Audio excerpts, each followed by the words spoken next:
Hello everyone, welcome to India's first video note series YouTube channel. इस series में हम cover करेंगे अपनी बेस्ट क्वालिटी के बी फार्म लेक्चर्स एक बहुत ही ऑर्गेनाइज मैनर में, जो कि हमने सब्जेक्ट वाइज अरेंज किया है।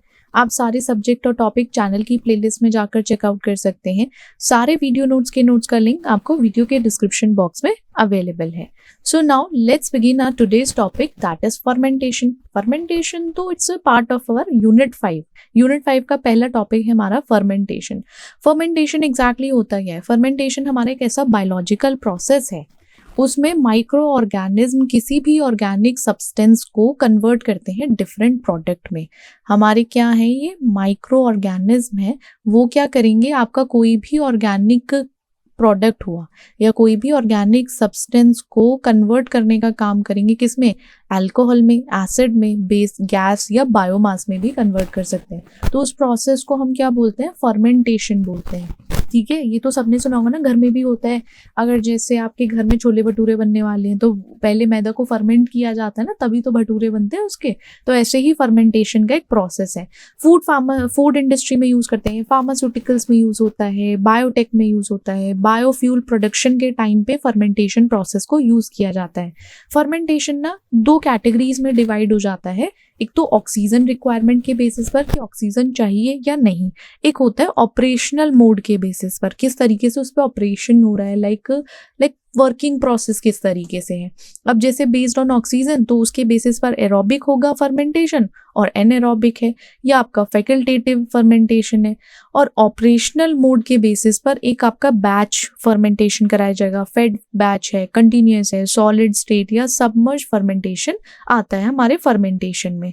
करेक्ट। अब ऑक्सीजन के बेस पर देखा जाए, जो हमारा बेस्ड ऑन ऑक्सीजन रिक्वायरमेंट में हमारा एरोबिक जो होता है, एरोबिक में ऑक्सीजन की रिक्वायरमेंट है, तो माइक्रो ऑर्गेनिज्म ऑक्सीजन को यूज करके क्या करेंगे, एज एन इलेक्ट्रॉन एक्सेप्टर वो मेटाबॉलिक प्रोसेस करते हैं। मतलब यहाँ पे वो ऑक्सीजन को यूज करेंगे। जैसे अगर आपका एंटीबायोटिक का प्रोडक्शन होना है, उस प्रोसेस के टाइम पे क्या होगा, एरोबिक फर्मेंटेशन होगा, वो देखने को मिलेगा। सिट्रिक एसिड के प्रोडक्शन के टाइम पे आपका विनेगर प्रोडक्शन होना है, देन वहाँ पे ऑक्सीजन की रिक्वायरमेंट है।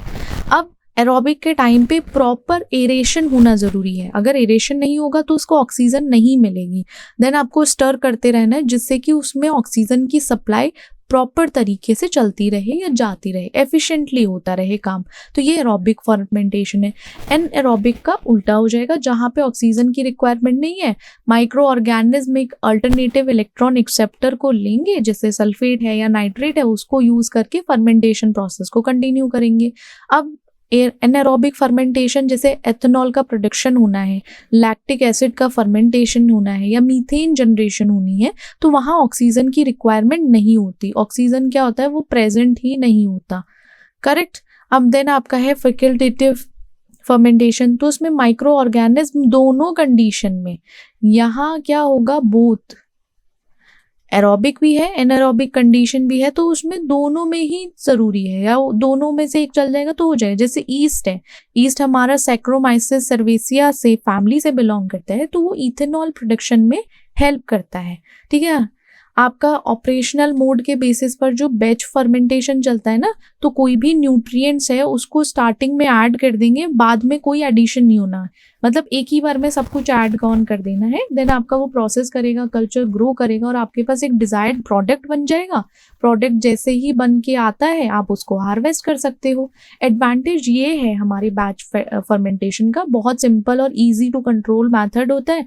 डिसएडवांटेज क्या है, प्रोडक्टिविटी कम होती है, क्योंकि एक तो इसका डाउन टाइम चला जाता है क्लीनिंग में, सेटअप में। अब बियर जो ब्री की जाती है, ब्रीइंग जो बियर की होती है, वो बैच फर्मेंटेशन प्रोसेस के थ्रू होती है, और योगर्ट प्रोडक्शन भी बैच फर्मेंटेशन प्रोसेस के थ्रू ही चलता है। अब फेड बैच है, इसमें फ्रेश न्यूट्रिएंट्स ऐड किए जाते हैं प्रोसेस के टाइम पे। इसमें कोई कल्चर फ्लूइड को रिमूव नहीं किया जाता, इसमें डायरेक्ट फ्रेश जितने न्यूट्रिएंट फ्रेश मिलेंगे वो ऐड करते जाएंगे प्रोसेस के टाइम पे। तो इससे क्या होगा, ग्रोथ फेज एक्सटेंड हो जाती है और प्रोडक्टिविटी बढ़ती है। आपका फॉर एग्जाम्पल जैसे इंसुलिन का प्रोडक्शन था, इंसुलिन जो बनना था या एंटीबायोटिक का प्रोडक्शन था, वो फेड बैच फर्मेंटेशन से होगा। कंटिन्यूस फर्मेंटेशन में फ्रेश मीडिया कंटिन्यूसली सप्लाई किया जाता है जिससे कि आपका प्रोडक्ट कंटिन्यूसली हार्वेस्ट होता रहे।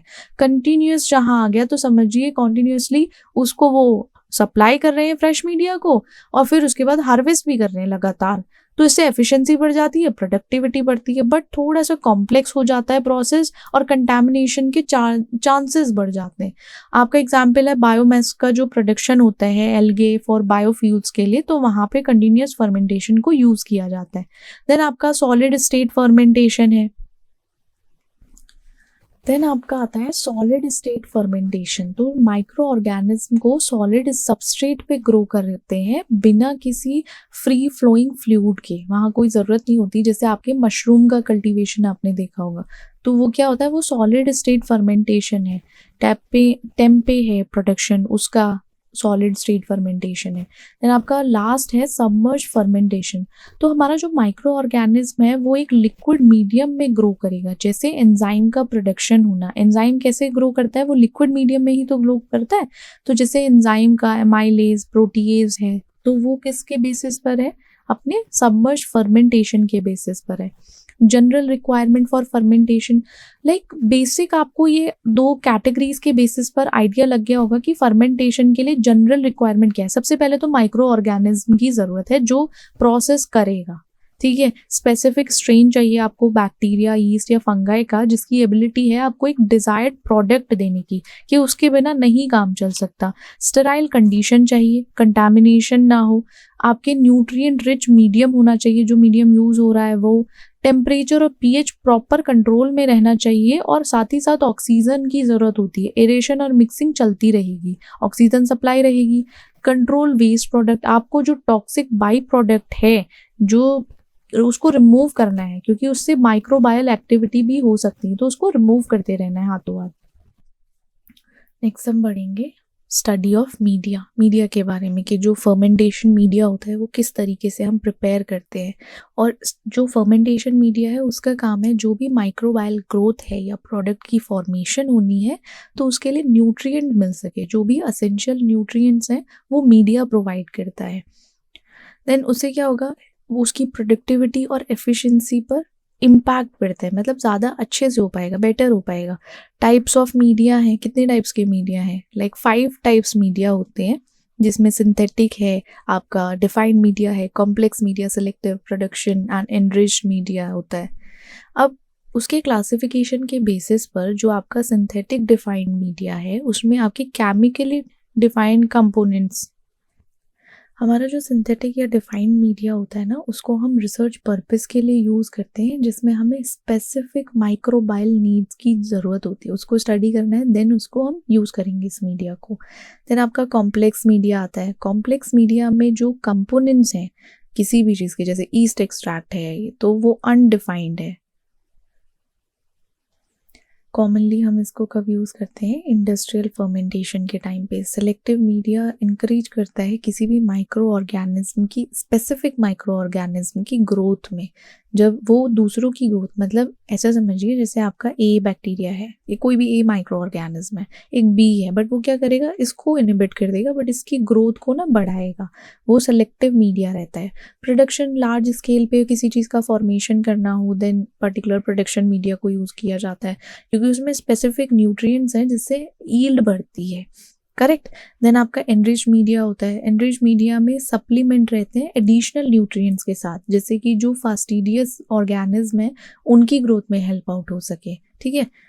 Components of media, components of media जो होते हैं उसमें आपके जैसे कार्बन सोर्स है, कार्बन सोर्स में आपके ग्लूकोज हो सकता है, फॉर एग्जांपल सुक्रोज हो सकता है, और नाइट्रोजन सोर्स अगर देखा जाए तो वहाँ पे ammonia, nitrates, minerals and vitamins में magnesium, phosphate, iron, growth factors में वाइटामिन्स, आपके अमाइनो एसिड्स भी प्रेजेंट हो सकते हैं। अब इक्विपमेंट्स, आप फर्मेंटेशन के टाइम पे क्या क्या इक्विपमेंट यूज़ कर सकते हो, कुछ स्पेशलाइज्ड इक्विपमेंट्स आते हैं जो कोई भी माइक्रोबायल ग्रोथ या मेटाबॉलिज्म को सपोर्ट करने के लिए ज़रूरी होता है। अब इक्विपमेंट्स भी टाइप पे डिपेंड करता है कि किस स्केल पर जाकर या क्या पर्पस है और कौन सा पर्टिकुलर माइक्रो ऑर्गेनिज्म ग्रो कराना है, उसकी ग्रोथ देखनी है, उस हिसाब से इक्विपमेंट्स भी चेंज होते हैं। कॉमन जो फर्मेंटेशन इक्विपमेंट्स होते हैं, जैसे फर्मेंटर हो गया या आपका बायोरिएक्टर्स है, तो उसमें क्या होता है, एक वेसल रहेगा जहाँ पे फर्मेंटेशन होती है। पर्टिकुलर एक वेसल स्टेनलेस स्टील का बना हुआ समझ सकते हो या ग्लास का समझ सकते हो, तो उसमें फर्मेंटेशन होता है। उसको इस तरीके से डिज़ाइन किया गया होता है कि जैसे कोई भी माइक्रो ऑर्गेनिज्म है तो उसको एक प्रॉपर इन्वायरमेंट मिल सके, एक जो कंट्रोल इन्वायरमेंट की ज़रूरत होती है माइक्रो ऑर्गेनिज्म को ग्रो करने के लिए, तो वो उसको प्रोवाइड करता है। साइजेस डिपेंड करते हैं। अगर आप स्मॉल लैब स्केल के पर्पस के लिए यूज़ कर रहे हो तो उसका साइज़ डिफरेंट होगा। अगर आप इंडस्ट्रियल स्केल पर जाओगे तो उसका साइज़, टैंक साइज़ जो होगा वो डिफरेंट होगा। ठीक है, तो ये हमारा वन टाइप का जो फर्मेंटर या बायोरिएक्टर होता है। फिर स्टिरर और एजिटेटर्स आते हैं, वो उसमें मिक्सिंग थोड़ा ईजी हो जाती है। इवन लाइक मेक श्योर करते हैं कि जो आपका सबस्ट्रेट है और आपका माइक्रो ऑर्गेनिज्म है उसकी मिक्सिंग जो है वो प्रॉपर हो पाए, और सेटलिंग नहीं होनी चाहिए कि बिल्कुल बॉटम में जाके नीचे जाके वो सेटल डाउन नहीं होना चाहिए। तो उसको प्रिवेंट करने के लिए स्टिरर ज़रूरी होता है। थोड़ा एजिटेट होता रहेगा ना एजिटेटर्स के थ्रू, तो वो सही रहेगा, माइक्रो ऑर्गेनिज्म नीचे नहीं बैठेगा जाके। फिर आपके पीएच और टेम्परेचर कंट्रोलर्स होते हैं, उनका काम होता है कोई भी माइक्रोबायल ग्रोथ है तो उसकी ग्रोथ के लिए एक स्पेसिफिक कंडीशन चाहिए होती है। स्पेसिफिक कंडीशन में मान के चलिए जैसे ऑप्टिमल कंडीशन में उसको एक प्रॉपर पीएच चाहिए, एक टेम्परेचर सेट होना चाहिए, देन ओनली वो क्या होगा, माइक्रोबायल ग्रोथ देखने को मिलेगी। फिर ऑटोमेटिकली वो एडजस्ट करता है, जो कंट्रोलर है ना वो टेम्परेचर को, पीएच को फर्मेंटर के अंदर एडजस्ट करेगा जिससे कि माइक्रोबायल ग्रोथ हो सके। फिर आपका है ऑक्सीजन सप्लाई सिस्टम। ऑक्सीजन, अब जो भी एरोबिक आपके माइक्रो ऑर्गेनिज्म होते हैं उनको किस चीज़ की ज़रूरत है, ऑक्सीजन की ज़रूरत है, तो वो प्रोवाइड करेगा। जो ऑक्सीजन सप्लाई सिस्टम है उसका काम है ऑक्सीजन प्रोवाइड करना। तो इसमें स्पार्जर्स या डिफ्यूज़र्स आते हैं, वो इसलिए इंट्रोड्यूस किए जाते हैं जिससे कि ऑक्सीजन फर्मेंटर में पास ऑन हो सके और आपका एरोबिक माइक्रो ऑर्गेनिज्म की ग्रोथ हो सके। देन स्टरलाइजर एंड ऑटोक्लेव्स आते हैं। अब फर्मेंटेशन से पहले आपके इक्विपमेंट्स हैं, इक्विपमेंट स्टरलाइज होने चाहिए, आपके मीडिया स्टरलाइज होना चाहिए, वरना तो कंटामिनेशन के चांसेस बढ़ जाते हैं। और कंटामिनेशन ना हो उसके लिए हम हीट, स्टीम और केमिकल सिस्टम प्रॉपर यूज़ करते हैं। हार्वेस्टिंग इक्विपमेंट्स हैं। हार्वेस्टिंग इक्विपमेंट्स में क्या होता है, उसका जो आपका फर्मेंटेशन प्रोडक्ट है उसको माइक्रो ऑर्गेनिज्म से उसको सेपरेट करना है। हार्वेस्ट भी तो करना है, चलो ठीक है, फर्मेंटेशन हो गया आपका। फर्मेंटेशन होने के बाद जो आपको पर्टिकुलर प्रोडक्ट की ज़रूरत थी उसको सेपरेट आउट भी तो करना है, तो वो क्या होगा, हार्वेस्टिंग इक्विपमेंट्स के थ्रू होगा। जैसे आपके सेंट्रीफ्यूज हैं, फिल्टर्स हैं, डिकेंटर्स हैं, वो क्यों यूज़ होते हैं, आपके प्रोडक्ट प्यूरिफिकेशन के लिए यूज़ होते हैं। अब इक्विपमेंट्स में सबसे पहले जो फर्मेंटर बायोरिएक्टर की बात कर रहे थे उसका construction and working. And always remember, आपके एग्जाम में क्या होगा, इमेज या डायग्राम आएगा, और ये जो डायग्राम आएगा इसको प्रॉपरली याद करने के लिए आपको क्या करना पड़ेगा, पूरा याद करोगे डायग्राम, उसको लेबल्ड होगा, तो उसका कंस्ट्रक्शन और उसका प्रिंसिपल वर्किंग बहुत ईजी हो जाएगा आपको पढ़ने के लिए। अब जैसे कंस्ट्रक्शन है, एक आपका पूरा क्या बना होगा, सिलेंड्रिकल वेसल है। अब सिलेंड्रिकल वेसल जो बना होता है वो आपके स्टेनलेस स्टील या ग्लास से बना हो सकता है। फिर साथ ही साथ टेम्परेचर कंट्रोल करने के लिए वहाँ पे एक जैकेट टाइप की प्रोवाइड होगी जो कूलिंग मीडिया यूज़ करके बनी होगी। फिर उसको सील किया जाएगा, ऊपर जो टॉप पे पोर्ट है ना इसको सील करने के लिए, जिससे कि जैसे आपका प्रोब्स हैं, सेंसर्स हैं, और अगर न्यूट्रिशन या न्यूट्रिएंट्स भी ऐड ऑन करने हैं तो आप इसके थ्रू ऐड करोगे सील टॉप के। अब एजिटेटर्स की ज़रूरत इसलिए क्योंकि मिक्सिंग होनी है। एजिटेटर्स मिक्सिंग में हेल्प करेंगे क्योंकि वरना तो जाके आपका पूरा न्यूट्रिएंट्स मीडिया क्या नीचे जाके सेटल डाउन हो जाएगा। वर्किंग स्टेजेस जो होती हैं फर्मेंटेशन की, सबसे पहले इनोकुलेशन है। इनोकुलेशन में माइक्रो ऑर्गेनिज्म को डायरेक्ट सबस्ट्रेट में इंट्रोड्यूस किया जाता है फर्मेंटर के अंदर। फर्मेंटर के अंदर इंट्रोड्यूस करोगे फिर ग्रोथ फेज आएगी, वहाँ पे माइक्रोब जो है न्यूट्रिएंट्स को कंज्यूम मतलब खाना शुरू करेंगे, ऐसे समझो, और फिर उसके बाद एक डिजायर्ड प्रोडक्ट आएगा आपका। अब ये सब कब होगा, जो ग्रोथ फेज होती है वो एक पर्टिकुलर टेम्परेचर, पीएच और ऑक्सीजन लेवल के लिए होती है कि जिससे कि ऑप्टिमाइज हो सके मेटाबॉलिज्म।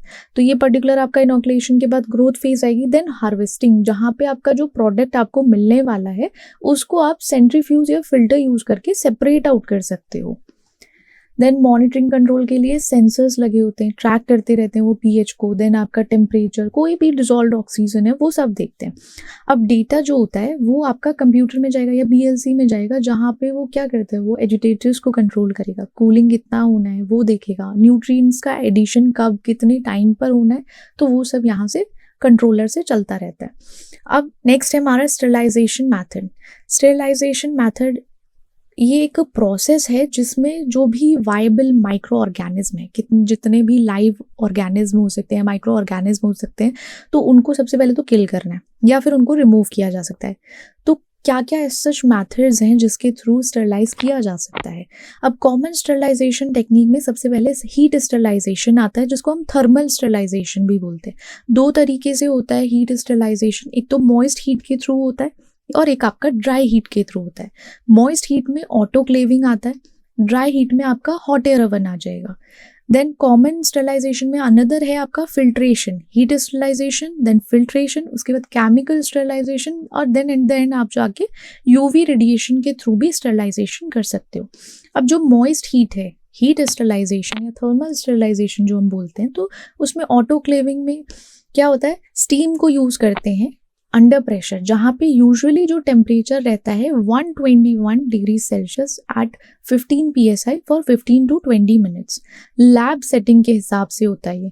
और इंडस्ट्रियल स्केल पर अगर मूव करोगे तो इन सीटू स्टरलाइजेशन होता है लार्ज रिएक्टर्स के बेसिस पर, वहाँ पे टेम्परेचर जो रहता है बहुत ज़्यादा हाई होता है और टाइम भी डिपेंड करता है कितना स्केलिंग है। लाइक लार्ज स्केल है तो उस हिसाब से टाइम भी वैसा ही सेट होगा। देन आपकी ड्राई हीट है। ड्राई हीट स्टरलाइजेशन में हॉट एयर ओवन को 160 से 180 डिग्री सेल्सियस पर उसका टेम्परेचर सेट करके कोई भी ग्लासवेयर या मेटल इक्विपमेंट्स का स्टरलाइजेशन प्रोसेस किया जा सकता है। फिल्ट्रेशन में होता है आपका कोई भी सेंसिटिव मटेरियल है, मतलब आपका कोई भी मीडिया कंपोनेंट है वो टेम्परेचर सेंसिटिव है, उसको आप नहीं रख सकते हो हीट स्टरलाइजेशन मैथड में, तो आप पर्टिकुलरली क्या करोगे, उसको फिल्ट्रेशन मैथड के थ्रू स्टरलाइज करोगे। अब स्टरलाइजेशन फिल्ट्रेशन में क्या होता है, मेम्ब्रेन फिल्टर यूज की जाती है 0.2 माइक्रो एम की, ठीक है, माइक्रोमीटर की होगी। अब उसमें क्या होगा, उसकी हेल्प से बैक्टीरिया या कोई भी एज कंटामिनेंट है उसको रिमूव कर दिया जाएगा। यहाँ पे हीट नहीं यूज की जाएगी क्योंकि हमारा जो भी कंपोनेंट्स हैं जैसे वाइटामिन्स हो गए या एंजाइम्स हैं, तो उनका एक तरीके से स्टरलाइजेशन अगर हम करेंगे दे विल डाई, तो उसके लिए हीट स्टरलाइजेशन नहीं यूज कर सकते, फिल्ट्रेशन यूज करोगे। आपके केमिकल स्टरलाइजेशन है। केमिकल्स में आप इथाइलिन ऑक्साइड यूज कर सकते हो, ब्लीच यूज कर सकते हो, क्योंकि एज अ डिसइंफेक्ट करना है किसी सरफेस को तो वहाँ पे पर्टिकुलर केमिकल्स को यूज करके स्टरलाइज हो सकता है। ये इतना कॉमन नहीं है अगर आप इंडस्ट्रियल लेवल पर मूव करोगे फर्मेंटेशन के टाइम पर, क्योंकि वो बचा कुचा रह सकता है किसी इक्विपमेंट पे, तो ये केमिकल स्टरलाइजेशन नहीं यूज करते इंडस्ट्रियल लेवल पर या लार्ज लेवल पर। देन आपका यूवी रेडिएशन है। यूवी रेडिएशन को कभी कभी हम सरफेस स्टरलाइज करने के लिए यूज कर सकते हैं, कभी एयर को यूज कर सकते हैं, जैसे कुछ सर्टेन चैम्बर्स होते हैं पर्टिकुलर, वहाँ पे अगर स्टरलाइजेशन करना है देन यूवी रेडिएशन को यूज करते हैं। बट अगर कभी भी कोई आपका लिक्विड मीडिया है लार्ज स्केल पर, बहुत बड़े लेवल पर अगर बात करें, तो वहाँ पे यूवी रेडिएशन नहीं यूज करते। कुछ की कंसिडरेशन, कुछ हमें कंसिडर करना चाहिए। सबसे पहले तो स्टरलाइजेशन टाइम और टेम्परेचर को, मतलब कितना हाई टेम्परेचर जाना चाहिए और कितने टाइम पीरियड के लिए होना चाहिए जिससे कि कंटामिनेंट बिल्कुल एलिमिनेट खत्म हो जाए, ये नहीं कि वो वहीं पे रह जाए। और ऐसा भी नहीं हो कि आपका जो टेम्परेचर आपने सेट किया है आप अपने मीडियम को ही खराब कर दो, बिल्कुल डिग्रेड कर दो। तो ये चीज़ ध्यान में रखनी है, स्टरलाइजेशन का टाइम और उसका टेम्परेचर। वैलिडेशन के लिए एक स्टरलाइजेशन कंडीशन की पूरी वेरिफिकेशन होती है कंसिस्टेंटली। अगर आपको उसको मेंटेन रखोगे देन ही आप कह सकते हो कि प्रॉपर कंप्लीट स्टेराइल है ये, ठीक है। देन हमारा नेक्स्ट प्रोसेस है एरेशन एंड फर्मेंटेशन। अब रोल ऑफ एरेशन क्या होता है कि जैसे आपका ऑक्सीजन की सप्लाई की ज़रूरत है, ऑक्सीजन की नीड है हमारी माइक्रोबायल ग्रोथ के लिए, साथ ही साथ उसके मेटाबॉलिज्म के लिए। तो फर्स्ट थिंग जैसे ऑक्सीजन की सप्लाई ज़रूरी है, देन आपका मेंटेन करना है जो आपकी डिजॉल्व्ड ऑक्सीजन है उसको मेंटेन करना है, जो भी क्रिटिकल थ्रेशहोल्ड है मेटाबॉलिज्म के लिए ज़रूरी है उसको थोड़ा सा उसके अबव, उस पॉइंट से ऊपर रखना है। मैथड्स में आपका बबल एरेशन, स्पर्जिंग आता है, सरफेस एरेशन है, हेड स्पेस ऑक्सीजन कंट्रोल है, तो ये सारे मैथड्स हैं। अब स्पर्जिंग में क्या होता है, कंप्रेस्ड एयर होगा, उसको आप जो फर्मेंटर है ना उसके बेस में पास ऑन करोगे, पास ऑन करने के बाद वो जाएगा स्पर्जर के थ्रू, फिर बबल्स क्या करेंगे, वो एक ऑक्सीजन सप्लाई करेंगे और वो हेल्प करेगा कि कल्चर प्रॉपरली मिक्स हो सके। तो ये बबल एरेशन है। सरफेस एरेशन में आपके स्मॉलर स्केल फर्मेंटेशन होता है, मतलब ज़्यादा लार्ज लेवल पर नहीं जाते, स्मॉल स्केल पर भी फर्मेंटेशन होता है, वहाँ शेकिंग फ्लास्क रहते हैं। तो ऑक्सीजन को कहाँ से, हेड स्पेस से, जो ऊपर का हेड स्पेस होता है ना, उससे ट्रांसफर करते हैं ऑक्सीजन को, वो लिक्विड में जाता है और एजिटेटर्स के थ्रू एजिटेट होके वो मिक्स हो जाता है। तो ये सरफेस एरेशन है। हेड स्पेस ऑक्सीजन कंट्रोल में कुछ सिस्टम में ऑक्सीजन का पार्शियल प्रेशर एडजस्ट किया जाता है। जैसे आपका हेड स्पेस है, मीडियम के ऊपर जो हेड स्पेस प्रेजेंट होता है ना, वहाँ से उसको एडजस्ट किया जाता है, क्योंकि लार्ज स्केल पे एक बहुत कंटिन्यूसली प्रोसेस चलता रहता है, तो वहाँ पे देखना पड़ता है। तो ये हेड स्पेस ऑक्सीजन कंट्रोल है मेथड्स ऑफ एरेशन में। टाइप्स ऑफ एरेशन में आपके सरफेस एरेशन है एंड देन सबमर्ज्ड एरेशन है। सरफेस में ये है कि सरफेस से ही समझ जाओ, आपकी जो एयर है वो सरफेस से इंट्रोड्यूस की जाएगी, मतलब ऑक्सीजन को जो इंट्रोड्यूस किया जाएगा ऊपर से डाला जाएगा, जो लैब स्केल फर्मेंटेशन के लिए सूटेबल होता है।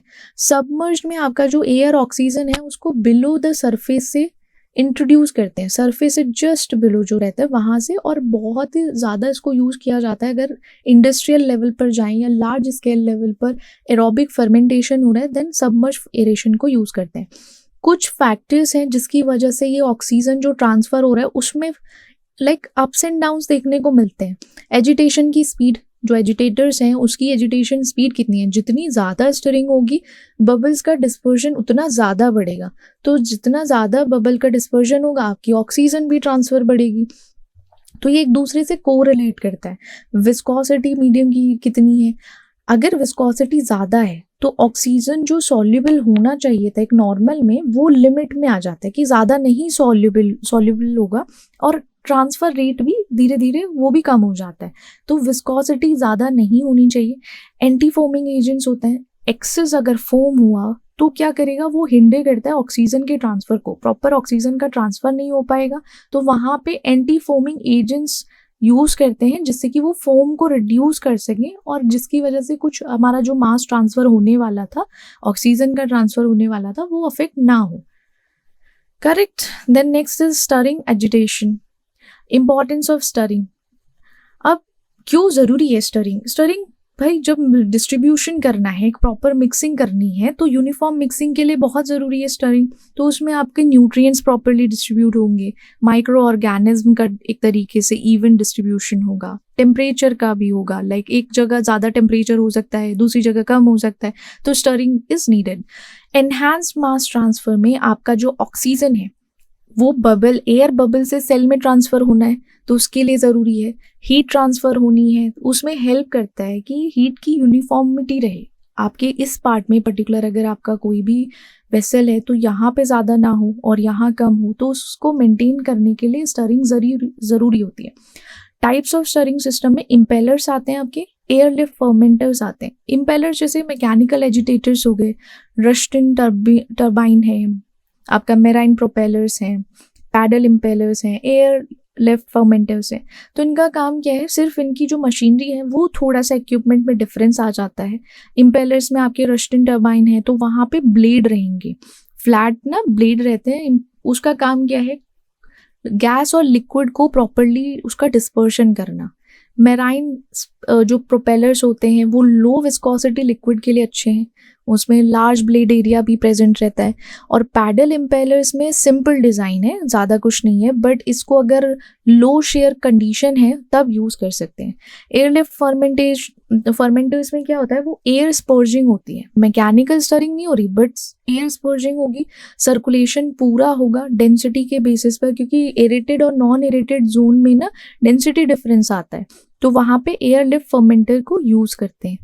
की पैरामीटर्स क्या है स्टरिंग में, आपकी एजिटेशन स्पीड क्या है, व्हाट इज़ द आरपीएम, तो वो एक ऑप्टिमाइज होना चाहिए जिससे कि एक प्रॉपर मिक्सिंग हो, और वहाँ पे जो भी सेल्स हैं जो शायद ख़राब हो सकते हैं, टूट सकते हैं, बिखर सकते हैं, तो उनकी शेयर सेंसिटिव सेल्स को डैमेज ना हो। पावर कंजम्पशन है, लाइक पावर कंजम्पशन में बहुत सारी चीज़ें, स्टरिंग ज़्यादा एनर्जी लेती है, उससे कॉस्ट भी बढ़ जाएगी। लार्ज स्केल सेटअप पे अगर बात करें तो वहाँ ऑक्सीजन का ट्रांसफ़र बहुत ज़रूरी होता है एफिशिएंसी के हिसाब से, तो ज़्यादा लाइक कॉस्ट इफेक्टिव नहीं रहेगा। शेयर सेंसिटिविटी में कुछ सर्टेन सेल्स होते हैं, जैसे आपके एनिमल सेल हैं, फिलामेंटस फंगाई है, तो वो डैमेज हो सकता है अगर हाई शेयर फोर्स को यूज़ किया जाए। तो ये सारे पैरामीटर्स हैं स्टरिंग में। कॉमन स्टरिंग इंस्ट्रूमेंट में आपके impellers, propellers, magnet stirrer, airlift और बायोरिएक्टर्स ये सब आते हैं। सिर्फ इनकी थोड़ी सी इक्विपमेंट्स की डिज़ाइनिंग डिफरेंट होती है, वरना काम इनका स्टर करना ही है। Large scale production fermenter design with various control. तो कुछ की कंपोनेंट्स हैं हमारे फर्मेंटर डिज़ाइन में। सबसे पहले तो फर्मेंटर वेसल आता है, जो स्टेनलेस स्टील का बना होता है, जिसमें एक प्रेशर भी सही रहे, कोरोजन भी नहीं हो। कूलिंग जैकेट लगी रहती हैं टेम्परेचर रेगुलेट करने के लिए। एजिटेशन सिस्टम है जो इम्पेलर्स को यूज़ करता है कि प्रॉपर मिक्सिंग हो पाए, एरेशन में प्रॉपर ऑक्सीजन हो पाए। टेम्परेचर कंट्रोलर क्या करता है, टेम्परेचर को कंट्रोल करता है। और पीएच कंट्रोलर जो होते हैं, सेंसर मॉनिटर करते रहते हैं कि पीएच एक प्रॉपर मेंटेन है या नहीं। फोम कंट्रोल है, फोम सेंसर्स होते हैं, उनका काम है कि फोम का ज़्यादा फॉर्मेशन तो नहीं हो रहा। अगर ज़्यादा फॉर्मेशन हुआ तो वो भी अच्छा नहीं है, क्योंकि मास ट्रांसफ़र होने में प्रॉब्लम होती है। तो वहाँ पे एंटी फोम एजेंट्स को यूज़ किया जाता है जिससे ओवरफ्लो ना हो। फिर न्यूट्रिएंट फीडिंग सिस्टम है, जैसे हम फेड बैच फर्मेंटेशन करते हैं तो वहाँ पे फ्रेश न्यूट्रिएंट्स की रिक्वायरमेंट होती है। तो क्या होता है कि सबस्ट्रेट जो है, सबस्ट्रेट का इनिबिशन ना हो और साथ ही साथ वहाँ पे जो ईल्ड मिलने वाली है वो एनहांस हो सके, बढ़ सके। फिर स्टरलाइजेशन सिस्टम है जिसमें स्टीम इन प्लेस है वेसल स्टरलाइजेशन के लिए, क्लीन इन प्लेस है, क्लीनिंग पाइपलाइन सेंसर्स के लिए पूरा स्टरलाइजेशन सिस्टम बना होता है। प्रेशर एग्जॉस्ट कंट्रोल क्या करता है, वो जो प्रेशर सेंसर्स हैं वो वेसल की इंटीग्रिटी मेंटेन करते हैं। और आपका कोई भी गैस सिस्टम है वो क्या करेगा, कार्बन डाइऑक्साइड को रिमूव करेगा, साथ ही साथ कोई other oxygen, not oxygen but other gases जो हैं उनको रिमूव आउट करने में हेल्प करता है। देन प्रॉपर सैम्पलिंग और हार्वेस्टिंग सिस्टम है। आप स्टेराइज सैम्पलिंग पोर्ट लोगे, वहाँ पे कल्चर एनालिसिस के लिए लाइक पीरियोडिकली उसको यूज़ करोगे। फिर पोर्ट के थ्रू, हार्वेस्टिंग पोर्ट के थ्रू आप फाइनल प्रोडक्ट को लाइक डाउनस्ट्रीम प्रोसेसिंग के थ्रू ही कलेक्ट कर सकते हो। अब लार्ज स्केल फर्मेंटर्स होते हैं, उसमें कंट्रोल्स किस तरीके से होते हैं। सबसे पहली चीज़ की कंसिस्टेंसी मेंटेन होनी चाहिए। आपका जो पूरा फर्मेंटेशन का प्रोसेस है क्या वो कंसिस्टेंट है, एक लेवल पर है, क्या एफिशिएंसी प्रोवाइड कर रहा है या नहीं, या उसकी सेफ है या नहीं। तो ये चीज़ें प्रॉपर अगर हम लार्ज स्केल फर्मेंटर्स पर जाएं तो ये हमें चेक करने होते हैं। अब उसमें आपके टेम्परेचर कंट्रोल्स भी आते हैं, पीएच कंट्रोल आता है। अगर ऑटोमेटिक, जैसे अगर ज़्यादा हीट हो गया या ज़्यादा कूल हो गया तो वहाँ पे कूलिंग हीटिंग जैकेट्स लगी हुई हैं तो ऑटोमेटिकली उसको रेगुलेट करेगा। पीएच कंट्रोलर का काम होता है कि वो ऑटोमेटेड एडिशन करते रहते हैं एसिड और बेसिस का, करेक्ट। एंड देन आपका डिजॉल्व कंट्रोल है, प्रेशर, फोम, फीडिंग और स्टेरिलिटी, जो जो चीज़ें फर्मेंटेशन के टाइम पर ज़रूरी होती हैं, मेंटेन करनी होती हैं, वो सारा इसमें ऐड ऑन होता रहता है। तो ये सारे कंट्रोल्स प्रेजेंट रहते हैं जो हेल्प आउट करते हैं एफिशिएंट, सेफ और कंसिस्टेंट फर्मेंटेशन के लिए। Okay, industrial production of important microbial products. अब प्रोडक्शन का देखते हैं कि किस तरीके से, जैसे पेनिसिलिन है, एंटीबायोटिक है, तो उसका प्रोडक्शन किस तरीके से हुआ एंटीबायोटिक का। माइक्रो ऑर्गेनिज्म जो पर्टिकुलर यूज़ करेंगे इसमें वो है पेनिसिलियम क्राइसोजेनम, या प्रीवियसली जिसको क्या बोला जाता था, पेनिसिलियम नोटेटम। ये हो गया, आपको इसको याद रखना क्या माइक्रो ऑर्गेनिज्म यूज़ किया गया है, ये इंपॉर्टेंट होता है।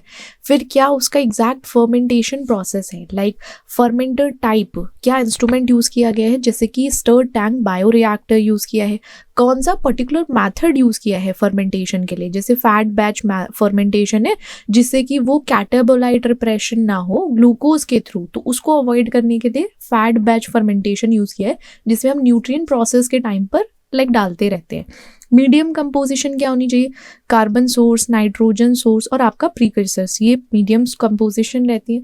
कंडीशंस जो मेंटेन करनी है, तो पीएच 6 से 6.5 रहना चाहिए, टेम्परेचर 24 से 26 रहे, वहाँ पे aerobic like aeration aerobic process है तो ऑक्सीजन की सप्लाई चाहिए, वो डिमांड में है। ड्यूरेशन कितना रहेगा, 5 to 7 days।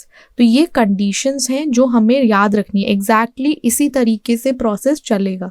फिर डाउनस्ट्रीम प्रोसेसिंग होगी, फिल्ट्रेशन करके क्या करेंगे, माइसीलियम को रिमूव करेंगे, एक्सट्रैक्शन में ऑर्गेनिक सॉल्वेंट को यूज करेंगे, प्रेसिपिटेशन क्रिस्टलाइजेशन से आपको पेनिसिलियन लाइक पाउडर मिल जाएगा।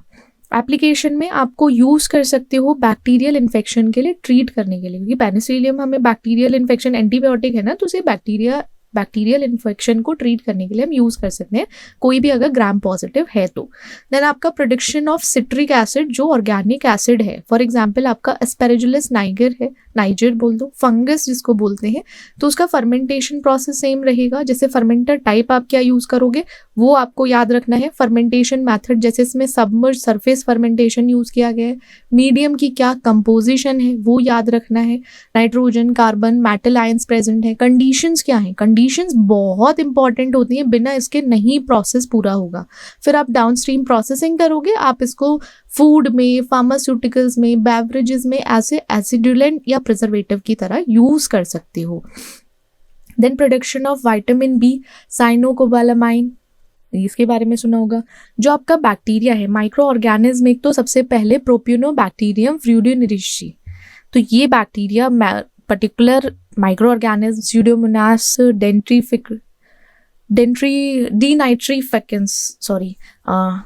देन बैसिलस मेगाट्रियम है आपका, ये पर्टिकुलर माइक्रो ऑर्गेनिज्म यूज किए जाते हैं फर्मेंटेशन प्रोसेस में। Fermenter type, fermentation method, medium composition, हमेशा याद रखो सबसे पहले फर्मेंटर टाइप क्या है आपका, किस टाइप का इक्विपमेंट आप यूज करने वाले हो। दूसरी चीज फर्मेंटेशन का मेथड क्या होने वाला है आपका, ठीक है, उसका मेथड क्या है। तीसरी चीज पर्टिकुलर क्या मीडियम कंपोजिशन होने वाली है जिसमें ये बनेगा। सरवाइव करने के लिए भी तो आपको मीडियम चाहिए ना, उसके लिए मीडियम कंपोजिशन होना चाहिए। फिर क्या कंडीशंस हैं जिसमें उसको सरवाइव करना है, ऐसा नहीं है ज़्यादा हीट हो जाए, सप्लाई ऑक्सीजन ही नहीं मिले। फिर आपको डाउनस्ट्रीम प्रोसेसिंग करनी है क्योंकि आपको वहाँ से उसको एज सच हार्वेस्ट करना है। रिमेंबर, ये होता है डाउनस्ट्रीम प्रोसेसिंग में, या आपको फिल्टर करके अलग करना है। तो ये 5 पॉइंट प्रोडक्शन के टाइम पे याद रखना, यही काम आएंगे। फिर आपके क्या आएगा, एप्लीकेशन कहाँ यूज़ करोगे। प्रिनिस्कियस आपका एनीमिया है और एनिमल फीड सप्लीमेंट्स में इसको यूज़ कर सकते हैं। ग्लूटामिक एसिड, अमाइनो एसिड कैसे बनाएगा, कॉर्नियोबैक्टीरियम ग्लूटामीसियम है, ये ऑर्गेनिज्म को यूज़ करोगे, स्टर टैंक में डालोगे, एरोबिक बैच फर्मेंटेशन लगाओगे, मीडियम कंपोजिशन ये रखनी है, कंडीशंस ये मेंटेन करनी है, टेम्परेचर और सब कुछ। फिर आपके बाद डाउन स्ट्रीमिंग प्रोसेस करोगे, सेल को रिमूव करोगे फिल्ट्रेशन मैथड से, ये आपका डाउन स्ट्रीमिंग प्रोसेसिंग के बाद मिल जाएगा, आप उसको यूज़ कर सकते हो। देन फ्लेवर एनहांसर की तरह यूज़ करते हैं फूड में, MSG की तरह। देन उसको हम फार्मास्यूटिकल्स में as an essential amino acid supplements की तरह यूज़ करते हैं, क्योंकि हमारी बॉडी तो सिक्रीट करती नहीं है एसेंशियल अमाइनो एसिड, तो हम उसको बाहर से एज अ सप्लीमेंट सप्लाई करते हैं। प्रोडक्शन ऑफ ग्रीसियोफुल्विन, ये एंटी फंगल एंटीबायोटिक है, पेनिसिलियम ग्रीसियोफुल्वम, तो ये माइक्रो ऑर्गेनिज्म यूज़ करेंगे। इसका जो प्रोसेस है वो क्या यूज़ करेंगे, फर्मेंटर टाइप आपका स्टर टैंक बायोरिएक्टर है, फर्मेंटेशन मेथड में सबमर्ज्ड फर्मेंटेशन करेंगे, मीडियम कंपोजिशन आपको पता ही है क्या है, carbon, nitrogen, trace element, conditions आपको ये रखनी है। डाउनस्ट्रीम प्रोसेसिंग में आपका फिल्ट्रेशन से बायोमास हटाया जाएगा, फिर एक्सट्रैक्शन करोगे। देन आप इसको पर्टिकुलरली फंगल इन्फेक्शन, स्किन के, नेल्स के, हेयर के, उस इन्फेक्शन को ट्रीट करने के लिए यूज़ कर सकते हो। फिर है हमारे ब्लड प्रोडक्ट। अब होल ब्लड की कलेक्ट किया जाता है, जो पूरा ब्लड होता है डोनर से उसको कलेक्ट करते हैं और ट्रांसफ्यूजन के लिए यूज़ करते हैं। फिर उसको फर्दर प्रोसेस किया जाता है कि उसमें से एक एक कंपोनेंट्स को सेपरेट कर सकें। जैसे आपके ब्लड में एक पूरा होल ब्लड जो होता है उसमें RBCs रहते हैं, प्लेटलेट्स रहती हैं, प्लाज्मा रहता है, तो उसको सेपरेट भी किया जाता है। पहले डोनर से लिया जाएगा, ट्रांसफ्यूजन के लिए यूज़ कर सकते हैं, उसको और प्रोसेस करने के बाद अलग अलग कंपोनेंट्स को निकाल के अलग कर सकते हैं, देन उसको यूज़ किया जा सकता है। अब क्या होता है, सबसे पहले तो कलेक्शन, प्रोसेसिंग और स्टोरेज होता है पूरे ब्लड का। वो होल ब्लड इसलिए ज़रूरी है जिससे कि सेफ्टी और इफेक्टिवनेस बनी रहे। अब कलेक्शन ऑफ होल ब्लड में उसको स्टेराइल कलेक्शन बैग में रखा जाएगा, नीडल और ट्यूबिंग की तरह उसको कलेक्ट किया जाता है। साथ ही साथ उसमें एंटीकोगुलेंट्स यूज़ किए जाते हैं जिससे कि वहाँ पे क्लॉटिंग ना हो। ठीक है, डोनेशन से पहले डोनर की पूरी हिस्ट्री चेक की जाती है, उसके वाइटल साइंस देखे जाते हैं कि सब कुछ सही है, क्या ये पर्सन या डोनर एलिजिबल है डोनेट करने के लिए या नहीं। अगर उसके बाद आपका एलिजिबल हुआ देन उसका ब्लड कलेक्ट किया जाता है, उसको फिर ब्लड कलेक्ट करने के बाद ब्लड बैंक में दिया जाता है, वहाँ पे प्रोसेसिंग फैसिलिटीज़ रहती हैं, उसको प्रोसेस करते हैं जैसे कि लाइक इंडिविजुअल कंपोनेंट्स को सेपरेट आउट करने के लिए, तो वो फर्दर आगे उसको मूव कर देते हैं। इस तरीके से प्रोसेस चलता है।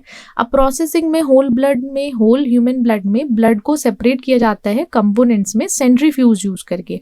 अब सेंट्रीफ्यूज क्या होता है, जब सेंट्रीफ्यूगेशन होता है ब्लड को बहुत तेजी से हाई स्पीड पे ना घुमाते हैं, मतलब उसको झूला देते हैं सेंट्रीफ्यूज में, तो आरबीसी अलग हो जाती हैं, प्लेटलेट्स अलग आ जाती हैं और आपका प्लाज्मा अलग चला जाता है। तो इस कंपोनेंट्स इस लाइक सेंट्रीफ्यूज मेथड से क्या होता है, जो कंपोनेंट है उनको फर्दर प्रोसेस किया जा सकता है, जैसे कि पैक्ड आरबीसी हैं, प्लेटलेट कंसंट्रेट हैं या फ्रेश फ्रोजन प्लाज्मा है, तो ये अलग अलग इंडिविजुअल हो गए ना, अलग अलग चले गए, तो उनको पर्टिकुलरली वैसे यूज किया जा सकता है। अब स्टोरेज होल ह्यूमन ब्लड का, जो ब्लड है उसको 1 to 6 डिग्री सेल्सियस पर स्टोर किया जाएगा जिससे कि उसकी वायबिलिटी बनी रहे और उसमें बैक्टीरियल ग्रोथ ना हो, तो 1 to 6 डिग्री मेंटेन करेंगे। स्पेशलाइज रेफ्रिजरेटर होते हैं जिसमें टेम्परेचर को मॉनिटर किया जाता है, अलार्म्स होते हैं जिससे मेक श्योर करते हैं प्रॉपर स्टोरेज कंडीशन बनी रहे। रेफ्रिजरेटर के स्पेशलाइज रेफ्रिजरेटर्स होते हैं, उसमें टेम्परेचर ना मॉनिटर किया जाता है, साथ ही साथ अलार्म्स लगे रहते हैं कि एक प्रॉपर स्टोरेज कंडीशन है वो मेंटेन रहे। फिर होल ब्लड की भी एक प्रॉपर शेल्फ लाइफ होती है, लाइक अप टू 42 डेज, और उसके बाद उसको डिस्कार्ड कर दिया जाता है क्योंकि उसके बाद तो ख़राब हो जाना है, तो उसको हटा दिया जाता है। सेफ्टी टेस्टिंग एंड ट्रांसफ्यूशन, अगर जो भी डोनेटेड ब्लड है, ऐसा नहीं है कि अगर डोनर चेक हो गया है ब्लड को नहीं चेक करेंगे, ब्लड को कलेक्ट करने के बाद भी टेस्टिंग के थ्रू निकाला जाता है। टेस्टिंग में इन्फेक्शियस डिजीजेस जैसे HIV, hepatitis B, C, syphilis सब कुछ चेक किया जाता है, देन ही उसको रखा जाता है। फिर ब्लड टाइप कंपैटिबिलिटी को चेक करते हैं, अगर किसी पर्टिकुलर पेशेंट को सेफ्टी के बेसिस पर ट्रांसफ़र करना है, पेशेंट की सेफ्टी के बेसिस पर ट्रांसफ्यूजन से पहले सब कुछ चेक किया जाता है। देन आपका ड्राइड ह्यूमन प्लाज्मा है, ड्राइड ह्यूमन प्लाज्मा को हम लायोफिलाइज्ड प्लाज्मा भी बोलते हैं। इस प्लाज्मा को फ्रीज किया जाता है, फ्रीज ड्राई किया जाता है, जिससे कि इसकी जो स्टोरेज कंडीशन है बिना रेफ्रिजरेशन के इसको लॉन्ग टर्म के लिए रखा जा सके। तो ये क्या है, ये हमारा ड्राइड ह्यूमन प्लाज्मा होता है। प्रोडक्शन कैसे होगा, सबसे पहले तो प्लाज्मा को सेपरेट किया जाएगा होल ब्लड के थ्रू, होल ब्लड में से सेपरेट करेंगे सेंट्रीफ्यूगेशन मेथड को यूज करके, फिर प्लाज्मा को फिल्टर करके टेस्ट किया जाएगा इन्फेक्शन के लिए। फिर आपका फ्रीज ड्राइंग होगी, लायोफिलाइज किया जाएगा जिसमें प्लाज्मा को फ्रोज करके और वैक्यूम ड्राइंग की जाएगी जिससे कि उसमें से जो भी वाटर कंटेंट है वो रिमूव हो। फिर उस प्रोसेस को प्रिजर्व करते हैं, इस प्रोसेस के थ्रू वो क्या होता है कि प्रोटीन प्रिजर्व किया जा सकता है, क्लॉटिंग फैक्टर होता है, इम्यूनोग्लोबुलिन है, उनको प्रिजर्व करते हैं।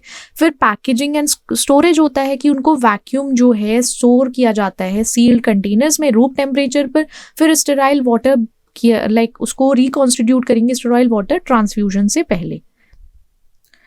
देन एडवांटेज क्या होता है ड्राइड प्लाज्मा का, इसकी शेल्फ लाइफ ज़्यादा लंबी होती है, लाइक ईयर वाइज डेज पे नहीं डिपेंड होता है। ट्रांसपोर्टेशन और स्टोरेज में कोई प्रॉब्लम नहीं आती, और पर्टिकुलर इसको battle field medicine, emergency care और रिमोट एरियाज़ में यूज़ कर सकते हैं। स्टोरेज जो होगा ड्राइड ह्यूमन प्लाज्मा का, उसको आप स्टोर कर सकते हो कोल्ड ड्राई प्लेस में, और सनलाइट से अवॉइड करना है। साथ ही साथ इसमें रिकॉन्स्टिट्यूट करना पड़ेगा आपको स्टेराइल वाटर को यूज़ करने से पहले, ठीक है। देन आपके प्लाज्मा सब्सटीट्यूट आते हैं। प्लाज्मा सब्सटीट्यूट आर्टिफिशियल फ्लूइड्स होते हैं जिनको अगर कभी भी जैसे ब्लड वॉल्यूम का लॉस हुआ है शॉक के टाइम पे, बर्न या हीमरेज के टाइम पे, तब ना प्लाज्मा सब्सटीट्यूट को यूज़ करते हैं। इसमें आरबीसी नहीं होते, क्लॉटिंग फैक्टर्स नहीं होते, जिसकी वजह से एक सर्कुलेशन बना रहता है, वो मेंटेन करने में हेल्प करता है। टाइप्स ऑफ प्लाज्मा सब्सटीट्यूट्स भी आते हैं। टाइप्स में क्रिस्टलॉइड है, आपका कोलॉइड है। क्रिस्टलॉइड में आपके इलेक्ट्रोलाइट सॉल्यूशंस हैं और प्लाज्मा एक्सपेंडर्स होते हैं। अब प्लाज्मा एक्सपेंडर या कोलॉइड्स में एल्ब्यूमिन आता है, डेक्स्ट्रिन है, और आपका हाइड्रोक्सी इथाइल स्टार्च है, और जेलेटिन बेस्ड सॉल्यूशंस रहते हैं। अब जो क्रिस्टलॉइड होते हैं या इलेक्ट्रोलाइट सॉल्यूशन बोल दो, वो आपके नॉर्मल सेलाइन है, 0.9% NaCl या रिंगर सेलेक्टेड बोल दो। यू जो शॉर्ट टर्म फ्लूइड रिप्लेसमेंट के लिए यूज़ करते हैं जब डिहाइड्रेशन हुआ हो या कम ब्लड लॉस हुआ हो। कोलॉइड जो प्लाज्मा एक्सपेंडर्स होते हैं उसमें लार्ज मॉलिक्यूल्स होते हैं जिससे कि वाटर ब्लड स्ट्रीम में बना रहे। साथ ही साथ एल्ब्यूमिन है जो ह्यूमन डिराइव्ड प्रोटीन कहते हैं, जिसको ऑनकोटिक प्रेशर बना रहे। डेक्स्ट्रिन की हेल्प से सिंथेटिक पॉलीसेकेराइड है तो हाइपोवॉलेमिक शॉक के टाइम पे यूज़ करते हैं, हाइड्रोक्सीथाइल स्टार्च को हम क्रिटिकल केयर में यूज़ करते हैं, या जेलेटिन बेस्ड सॉल्यूशन को वो अल्टरनेटिव है प्लाज्मा एक्सपेंडर के टाइम पे। एडवांटेज ये है, ये एक आसानी से अवेलेबल हो जाता है, कोई इन्फेक्शन के चांसेस नहीं होते इसमें, इन्फेक्शन से फ्री रहता है, ब्लड टाइपिंग की ज़रूरत नहीं है, क्रॉस मैचिंग की कोई ज़रूरत नहीं है, इमीडिएटली इसको यूज़ किया जा सकता है, शॉक या हाइपोवोलेमिया के टाइम पे यूज़ करते हैं। लिमिटेशन ये होता है, ये देखो सबसे पहली चीज़ तो रियल आरबीसी मतलब रियल ब्लड की तरह तो होता नहीं कि जो ये ऑक्सीजन कैरी करेगा, तो यहाँ ऑक्सीजन का कुछ यूज़ नहीं है। ओवर यूज़ की वजह से कोएगुलेशन इशू हो सकता है और किडनी डैमेज भी हो सकती है। देखो, जो अगर आप प्रोसेस्ड या कोई भी चीज़ यूज़ कर रहे हो, भले ही वो कितना ही यूज़फुल हो, कितना ही अच्छा क्यों ना हो, कहीं ना कहीं कुछ उसकी लिमिटेशंस होती हैं, कहीं ना कहीं उसके कुछ डिसएडवांटेज होते हैं। Okay, so that's it for today, see you in the next class, bye bye.